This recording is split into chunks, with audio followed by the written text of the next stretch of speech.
He who did not spare His own Son, but delivered Him over for us all, how shall He not also with Him freely give us all things? It's an argument from the greater to the lesser, from the hard to the easy, from the insurmountable to the easily surmountable. And it goes like this. If He didn't spare His own Son, which is an impossible thing to imagine, that He would hand His Son over to butchery.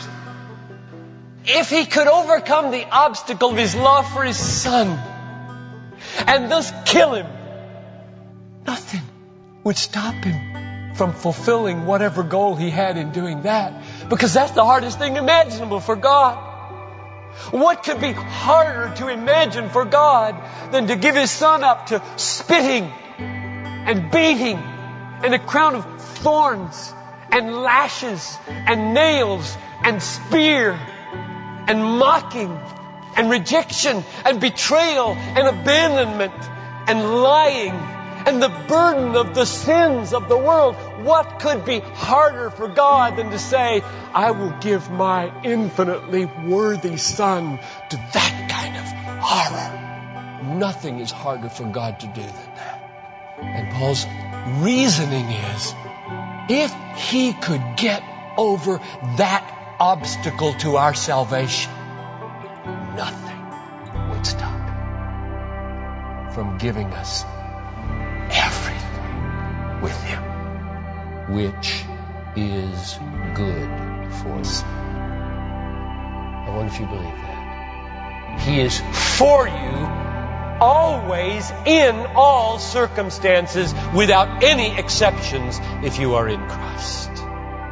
Never against us.